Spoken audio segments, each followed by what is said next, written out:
The Council of the City of Norfolk is now in session. The opening prayer will be given by Councilwoman Angela Williams. Good evening. Dear Heavenly Father, thank you for this day and for your many displays of love through tangible and intangible blessings too numerous to name.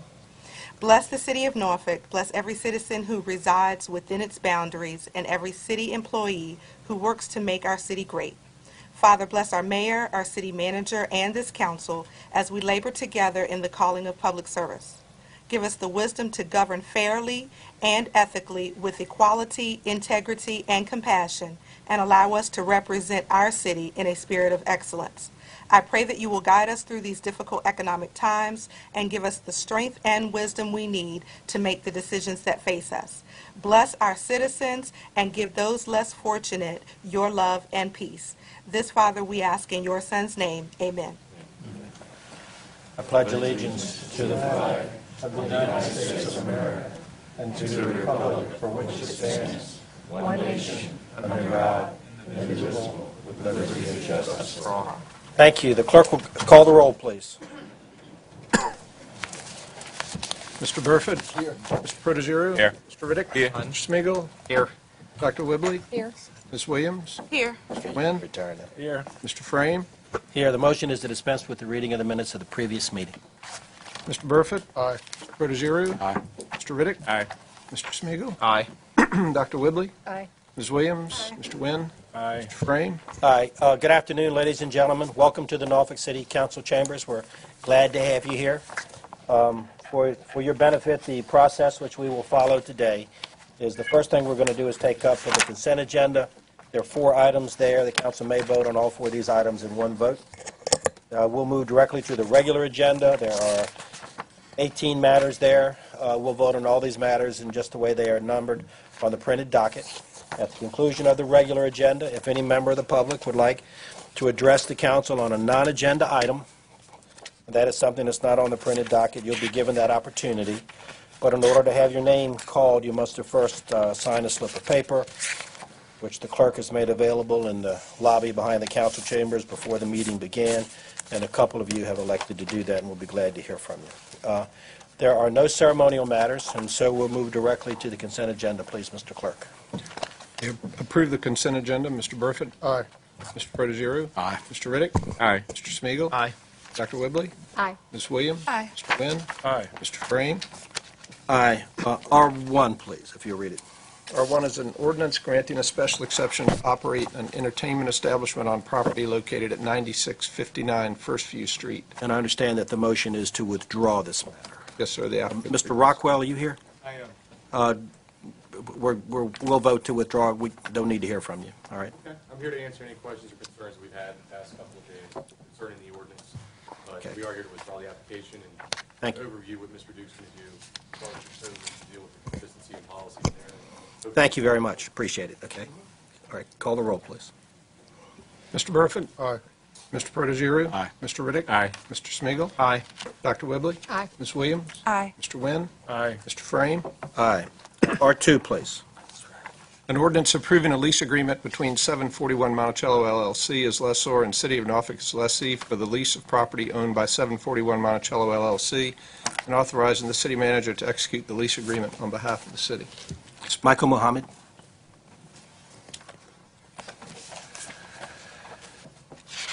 Good afternoon, City Council. My issue with R2, and I do speak in opposition to it, not just because, well, I'll get to that in a second, but if you all have gone over to that facility lately, as I walked through the other day just to look at it, it's really in a deplorable condition.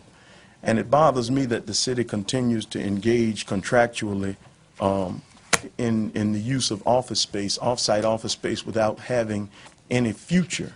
And what I mean by that, having opportunity to purchase the facility or what have you. That bothers me. It's a lot of money going down the drain. But furthermore, it has been the practice of this city to scrutinize publicly applicants for various projects and licenses, as well as employment of this city and their criminal background. And it bothers me that the gentleman who is the proprietor, who is the owner of this establishment, Mr. Jimmy Baylor, has benefited millions of dollars from the taxpayers of Norfolk, and never has the city of Norfolk, nor, and I know you all have no control over the tabloid that has become known as the Virginian Pilot and the gossip columnist known as Harry Minium, but you all have had discussion as it came to Mr. Alfonso Albert, as it came to the licensing or the permit for Mr. Kenneth Bullock and others. Even Dwight Etheridge was under scrutiny as to whether he was or was not a convicted felon. But we know for a fact that Mr. Jimmy Baylor is not only a convicted felon, but multiple times for fiduciary crimes. And that should be brought to the public's attention. The public should have knowledge of that. They should be able to have input in that, because these are taxpayers' dollars, and we are engaging contractually with a man who has been found guilty of fraud. And because of that, it should have a higher level of scrutiny. And I think it is the duty of this overseeing body that the council or the citizens, have entrusted as the keepers of this hall to do their due diligence and make it known to the public what is going on. I feel bad when I see my council having hypocritical policies. Just like last week, you all voted to give away $1 million that you all could have fought to hold on, but yet Mr. Smeagol, who claims to be so financially and fiscally responsible, just gave the money away without any scrutiny. It's hypocritical. And I wish that you all would stop those hypocritical practices and bring it to a policy versus practice standpoint and make it known to the public what is the city's position as it pertains to dealing with convicted felons, whether it be from the contractual perspective, job perspective, or what have you. We need to know from the city. Thank you. Okay, that's the only, I have one question. I guess Rod's not here, but I guess this is the same conditions in terms that we were going to do with the middle, but nothing's changed from... Nothing. Okay, because we don't really have anywhere to go right this second anyway, so... all right, call the roll, please. Dispense with the charter requirement for reading the ordinance and adopt. Mr. Burford? Aye. Mr. Protogiru? Aye. Mr. Riddick? Aye.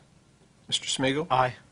Dr. Whibley? Aye. Ms. Williams? Aye. Mr. Wynn? Aye. Mr. Frame? Aye. R3, please. An ordinance approving a lease agreement between the Stark Street LLC as lessor and City of Norfolk as lessee for the lease of property owned by Stark Street LLC, and authorizing the city manager to execute the lease agreement on behalf of the city. Dispense with the charter requirement for reading the ordinance and adopt. Mr. Burford? Aye. Mr. Protogiru? Aye. Mr. Riddick?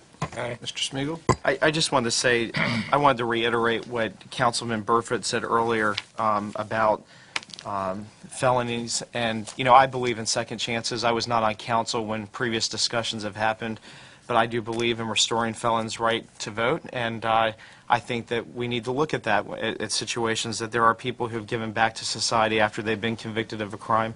And so I don't have an issue with the city doing business, and this came up the other day when we were talking about applicants for boards and commissions. You can have a felony and be on a board and commission in Norfolk, and it doesn't mean that we don't accept people. So I hope that, you know, those practices change as we look at second chances. Aye. Dr. Whibley? Aye. Ms. Williams? Aye. Mr. Wynn? Aye. Mr. Frame? Aye. R4. An ordinance to amend and reordain ordinance number 43881 to clarify the city manager's authority to waive building permit fees for city departments. Dispense with the charter requirement for reading the ordinance and adopt. Mr. Burford? Aye. Mr. Protogiru? Aye. Mr. Riddick? Aye. Mr. Smeagol? Aye. Dr. Whibley? Aye. Ms. Williams? Aye. Mr. Wynn? Aye. Mr. Frame? Aye. R5. An ordinance approving the termination of an agreement between Colonial Construction Corporation and the City of Norfolk dated September 3, 1947, by which the city was granted a right-of-way over that certain property described as Lot 9, Block E, plat of East Fairmount Park, and authorizes the city manager to take all appropriate action to effect the termination of the agreement. Dispense with the charter requirement for reading the ordinance and adopt. Mr. Burford? Aye. Mr. Protogiru? Aye. Mr. Riddick? Aye. Mr. Smeagol? Aye. Dr. Whibley? Aye. Ms. Williams? Aye. Mr. Wynn? Aye. Mr. Frame? Aye. R6, please. An ordinance granting a special exception to operate an entertainment establishment on property located at 4800 Colley Avenue. By 4-0 vote, Planning Commission recommends approval. Okay, there are 5 folks who have signed up to address the council on this matter. When I call your name, please, if you'll come to the podium, Identify yourself for the record by giving us your full name and your present home address, and then we would like you to limit your remarks to 3 minutes. First up is Peter Decker III. Are you just going to answer questions later, Mr. Decker? Okay, we may call on you later then, Mr. Decker. Susan, is it Quate? Yes, ma'am.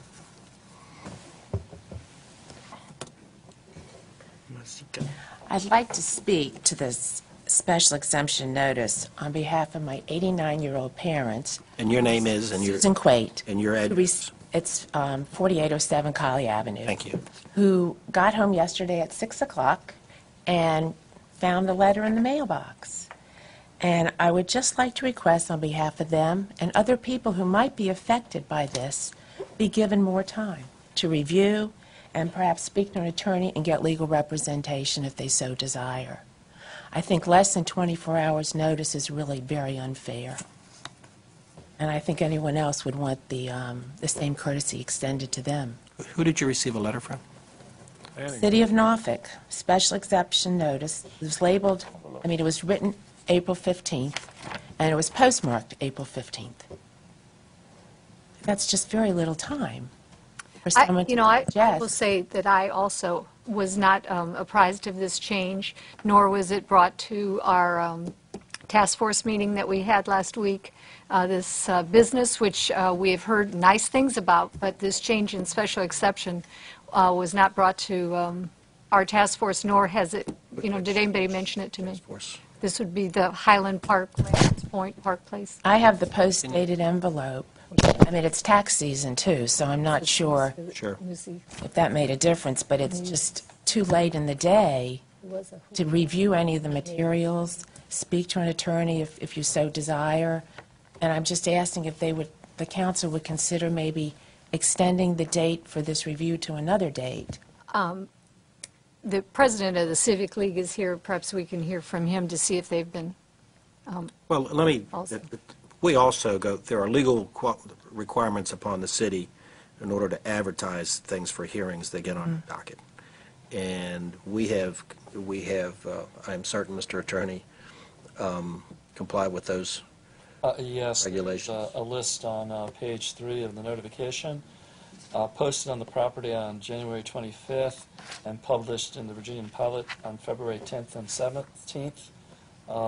Notice to the Civic Leagues on February the 11th. There has been some compliance, but apparently this property did not What is specifically. that normal procedure on the letters? We do that actually as an additional step that's not really required by law, but I'll get to that in a second, Frank. You want to tell us, Excuse me.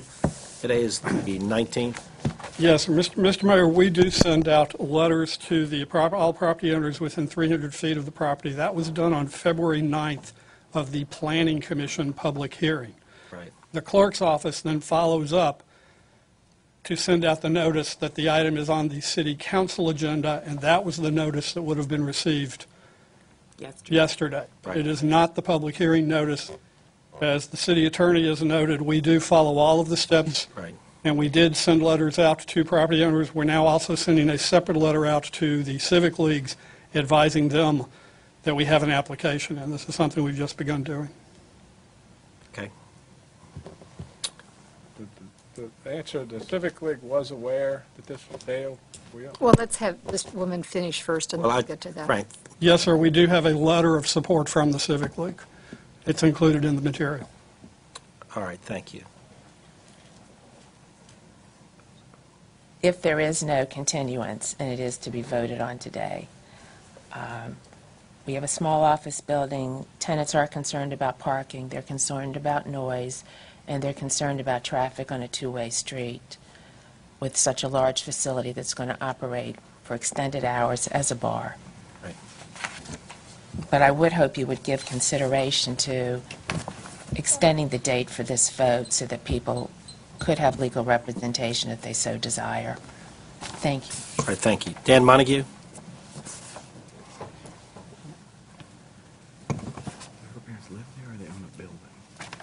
Good afternoon, Mr. Mayor, Council, Mr. Jones.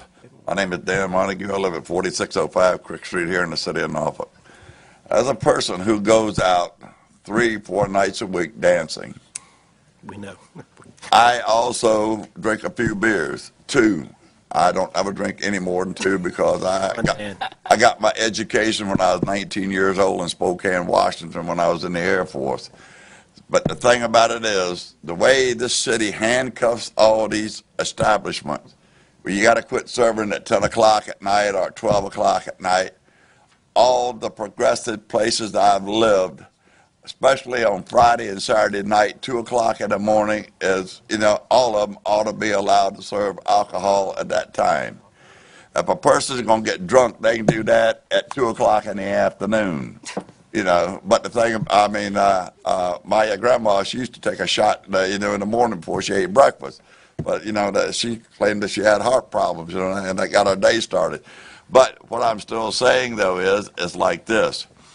We should give everybody a fair and equal chance to operate an establishment, because, all this stuff, grandfather and all this stuff, that's all well and good.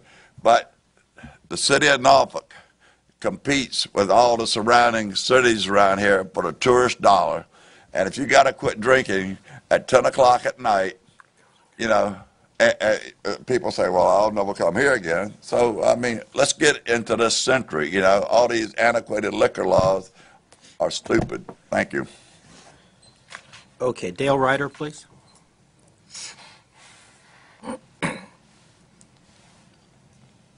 Good afternoon. My name is Dale Ryder, 824 West 49th Street, Norfolk. I'm here to speak on both R6 and R7, if I can, just knock it out. Civic Leagues, we're working hard to enhance the neighborhood and the North Colley Avenue. We welcome the businesses such as these nice restaurants. We want to ensure that they don't come in, though, and set up shop and run roughshod on the neighborhood.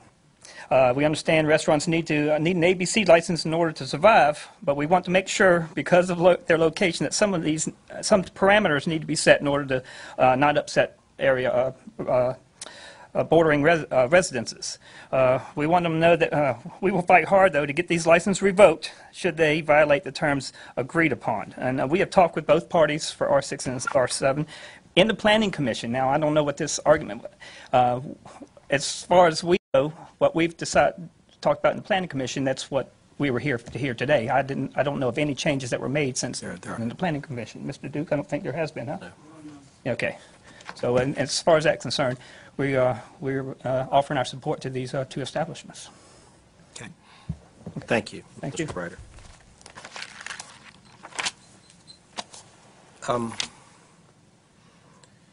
Okay.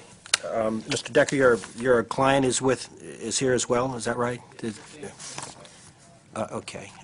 Do we have any, let's try to deal with Mrs., is it Quate's request to continue the matter.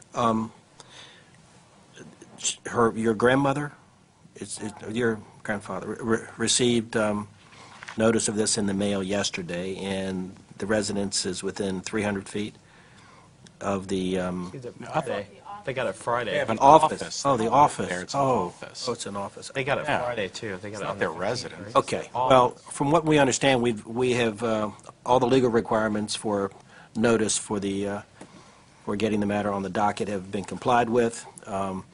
The city actually goes an additional step in its planning commission discussions to mail to a certain number of residences and establishments within a certain area of space, and then as an additional attempt to notify the public, the clerk, and the docket gets printed on Fridays. I mean, that's really when we put our docket together, and so for the Tuesday. And then it's also on Friday, it hits the web as well. So there's more than just the one letter that goes out. There are a whole series of steps before something gets to our docket. So I thought you said it was the residents. Most of this activity will take place after the business is closed. So unless I hear some motion to continue, I think we ought to go ahead and vote. Okay, call the roll, please. Dispense with the charter requirement for reading the ordinance and adopt. Mr. Burford? Aye. Mr. Protogiru? Aye. Mr. Riddick? Aye. Mr. Smigiel? It's interesting today that there's so many items on the agenda dealing with special exceptions for alcohol, yet there's 2 businesses in the Ocean View area today that had to withdraw their applications because of the opposition. And, I'm really tempted to vote against this, but I don't want to penalize the business because of the practices that are happening in our city when it comes to how this law this rule is applied. And I know the city manager and Frank Duke have recommended some changes to this policy, and I wish that we could delay the vote on all of these today. But like I said, it's unfair that this is happening, this way across the city. We say that Ocean View is a special place, but Highland Park is a special place. And there's people who live there and are going to have to deal with the rowdiness that come out of some of these restaurants in the middle of the night in the bar.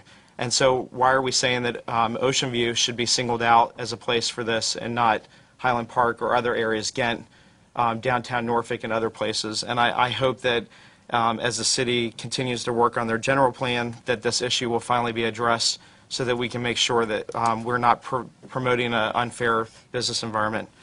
Aye. Dr. Whibley? I'm lost. I guess aye. Aye. Ms. Williams? Aye. Mr. Wynn? Aye. Mr. Frame? Aye. Be it at R7. An ordinance granting a special exception to permit the operation of an eating and drinking establishment on property located at 4110 Colley Avenue. By a 6-0 vote, Planning Commission recommends approval.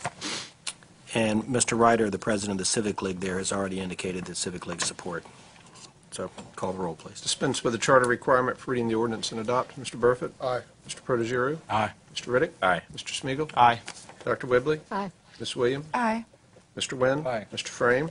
Aye. R8. An ordinance granting a special exception to permit the operation of an eating and drinking establishment on property located at 110 Lavalette Avenue. And by a 6-0 vote, Planning Commission recommends approval. Dispense with the charter requirement for reading the ordinance and adopt. Mr. Burford? Aye. Mr. Protogiru? Aye. Mr. Riddick? Aye. Mr. Smigiel, Aye. Dr. Whibley? Aye. Ms. Williams? Aye. Mr. Wynn? Aye. Mr. Frame? Aye. R9. An ordinance granting a special exception to permit the operation of an eating and drinking establishment on property located at 440 Monticello Avenue, Unit 150. By a 5-0 vote, Planning Commission recommends approval. Mr. Washington is here to answer questions if anyone has any. Mr. Washington? Okay. Thank you. All right, call the roll, please. Dispense with the charter requirement for reading the ordinance and adopt. Mr. Burford? Aye. Mr. Protogiru? Aye. Mr. Riddick? Aye. Mr. Smigiel, Aye.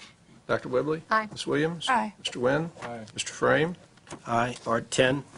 An ordinance granting a special exception to operate an entertainment establishment on property located at 123 West 21st Street. By 6-0 vote, Planning Commission recommends approval. Mr. Hausman, David Hausman is here. Hausman, to answer. Okay, thank you. All right, dispense with the charter requirement for reading the ordinance and adopt. Mr. Burford? Aye. Mr. Protogiru? Aye. Mr. Riddick? Aye. Mr. Smigiel, Aye. Dr. Whibley? Aye. Ms. Williams? Aye. Mr. Wynn? Aye. Mr. Frame? Aye. R11, please. An ordinance accepting a 2010 Emergency Management Program Grant Award of $15,768 from the Virginia Department of Emergency Management for emergency fuel tanks and trailer, appropriating and authorizing the expenditure of the grant funds for the emergency fuel tanks and a trailer, and authorizing the expenditure of a local cash match in the amount of $15,768 for the tanks and trailer. Dispense with the charter requirement for reading the ordinance and adopt. Mr. Burford? Aye. Mr. Protogiru? Aye. Mr. Riddick? Aye. Mr. Smigiel, Aye. Dr. Whibley? Aye. Ms. Williams? Aye. Mr. Wynn? Aye. Mr. Frame? Aye. R12. An ordinance accepting a 2010 Emergency Management Program Grant Award of $3,258 for emergency portable radio sheltering kits, appropriating and authorizing the expenditure of the grant funds, and authorizing the expenditure of a local cash match of $3,258. Dispense with the charter requirement for reading the ordinance and adopt. Mr. Burford? Aye. Mr. Protogiru? Aye. Mr. Riddick? Aye. Mr. Smigiel, Aye. Dr. Whibley? Aye. Ms. Williams? Aye. Mr. Wynn? Aye. Mr. Frame? Aye. R13. An ordinance accepting a 2010 Emergency Management Program Grant Award of $7,823 for Emergency Operations Center training enhancements, appropriating and authorizing the grant funds, and authorizing the expenditure of a local cash match of $7,823. Dispense with the charter requirement for reading the ordinance and adopt. Mr. Burford? Aye. Mr. Protogiru? Aye. Mr. Riddick? Aye. Mr. Smigiel, Aye. Dr. Whibley? Aye. Ms. Williams? Aye. Mr. Wynn? Aye. Mr. Frame? Aye. We are 14. An ordinance accepting a 2010 Emergency Management Program Grant Award of $15,000 for Emergency Operations Center Go Kits, appropriating and authorizing the expenditure of the grant funds and authorizing the expenditure of a local cash match of $15,000. Dispense with the charter requirement for reading the ordinance and adopt. Mr. Burford? Aye. Mr. Protogiru? Aye. Mr. Riddick? Aye. Mr. Smigiel, Aye. Dr. Whibley? Aye.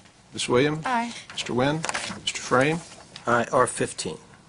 An ordinance accepting a $400,000 grant from the Commonwealth of Virginia Department of Emergency Management and appropriating and authorizing the expenditure of the funds for the purchase of equipment and for overtime pay in the Norfolk Police Department and other Hampton Roads public safety agencies participating in the Hampton Roads Full-Scale Exercise Training Program to enhance the Norfolk Police Department and other Hampton Roads public safety agencies' capabilities in responding to potential major acts of terrorism. Great. Dispense with the charter requirement for reading the ordinance and adopt. Mr. Burford? Aye. Mr. Protogiru? Aye. Mr. Riddick? Aye. Mr. Smigiel, Aye. Dr. Whibley? Aye. Ms. Williams? Aye. Mr. Wynn? Aye. Mr. Frame? Aye. R16, please. An ordinance granting a special exception to permit the operation of an entertainment establishment on property located at 9583 Shore Drive. All right, I understand the motion here by the applicant is to withdraw the matter, have the matter withdrawn. Yes, sir. All right? Withdraw, Mr. Burford? Aye. Mr. Protogiru? Aye.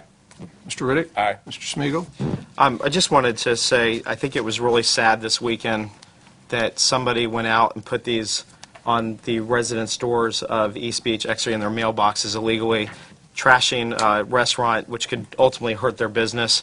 I just asked, and there was it said that they were asking for 2 a.m., which was not true. In fact, both Mojo Bones and Mona Lisa have put in a compromise and asked to only go till 1 a.m. on Fridays and Saturdays and 12 on the weekdays. I would just ask that if any of my colleagues on council in the future know about a meeting, and people can meet and do whatever they want to, about having concerned citizens of Ward 5, that they be encouraged to contact their actual representative in Ward 5, because I didn't hear from concerned citizens from Ward 5 this week. I heard from more people talking about the unfair practices of the city when it comes to this than I did against it. And the only people that spoke against it were people who got this packet that had the misinformation on it. And I'd hope that, out of respect for our colleagues on here, that if you know of a group like that and you're in attendance at that meeting, or you're aware of that meeting, that you would encourage those people to contact their representative. Aye. Dr. Whibley? Aye. Ms. Williams? Aye. Mr. Wynn? Aye. Mr. Frame? I just, need to say that but I don't think our practices are unfair. So, all right. R18?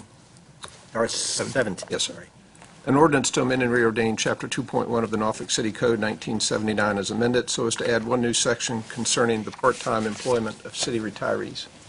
Dispense with the charter requirement for reading the ordinance and adopt. Mr. Burford? Aye. Mr. Protogiru? Aye. Mr. Riddick? Aye. Mr. Smigiel, Aye. Dr. Whibley? Aye. Ms. Williams? Aye. Mr. Wynn? Aye. Mr. Frame? Aye. R18. An ordinance to amend and reordain subsection B of Section 37-75 of the Norfolk City Code 1979 as amended so as to provide that the retirement allowance shall be discontinued for retired employees rehired to city employment positions other than as retiree part-time employees. Dispense with the charter requirement for reading the ordinance and adopt. Mr. Burford? Aye. Mr. Protogiru? Aye. Mr. Riddick? Aye. Mr. Smigiel, Aye. Dr. Whibley? Aye. Ms. Williams? Aye. Mr. Wynn? Mr. Frame? Aye. That's all I have, Mr. President. Okay, that concludes the formal portion of today's agenda.